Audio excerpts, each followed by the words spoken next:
Dans le tas d'ordures, j'ai trouvé un objet qui ressemblait à un cache-œil. En le mettant, il avait l'air plutôt cool. Alors je l'ai ajouté sans hésiter à ma boîte à trésors. Puis, j'ai trouvé une bague en diamant de 8 carats. Mais mes doigts étaient trop gros pour la porter, alors je l'ai simplement jetée. Je suis le dernier robot sur Terre. Chaque jour, je remplis mon ventre de déchets, les compresse en cubes, et les empile soigneusement. Cela fait 700 ans que je travaille seul ici. Chaque soir, je rentre chez moi, change mes chenilles, sors une cassette vidéo du grille-pain, et regarde les films laissés par les humains. Ensuite, je range les objets dans ma boîte à trésors. Les cuillères à gauche, les fourchettes à droite. Et cet objet dans ma main, je ne sais pas ce que c'est. Alors je le place au milieu. À la télé, deux humains se tiennent la main, et chantent quelque chose. Même si je ne comprends pas les paroles, je suis inexplicablement ému. Je presse silencieusement le bouton d'enregistrement, puis joins mes deux mains ensemble, me sentant un peu moins seul. À ce moment-là, je ne savais pas encore que j'allais bientôt rencontrer l'amour. Le lendemain, j'ai trouvé un réfrigérateur dans le tas d'ordures, et à l'intérieur, une pousse de plomb. C'était quelque chose que je n'avais pas vu depuis 700 ans. Je l'ai délicatement prise dans mes mains, et l'ai placée dans ma boîte à trésors. Soudain, un point laser rouge est apparu au sol. J'ai tendu la main pour l'attraper, mais il s'est échappé. Je l'ai poursuivi en courant, mais une série de lasers m'a rapidement encerclé. Quand je me suis arrêté, les lasers ont convergé vers moi. Une énorme masse est tombée du ciel, accompagnée d'une explosion retentissante. J'étais pris au piège. Alors j'ai fui en panique. Ce n'est qu'après un long moment que j'ai osé regarder à nouveau. C'était un vaisseau spatial, qui avait livré le dernier modèle de robot intelligent. Alors qu'elle entrait le mot de passe, elle s'est déverrouillée, prenant peu à peu conscience. Sa forme blanche et pure était si gracieuse. À cet instant, j'ai vu l'amour. Je l'ai regardée planer dans le ciel, descendre lentement comme un ange. Elle était là pour une mission, cherchant quelque chose dans les déchets chaque jour. Mon ami, un cafard, a rampé près d'elle. Mais elle a aussi pris des tentatives. Une fois les obstacles éliminés, elle m'a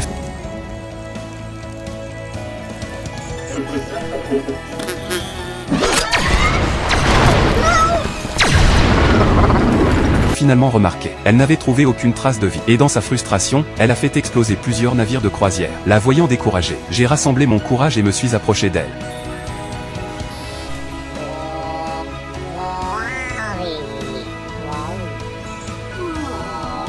Wow.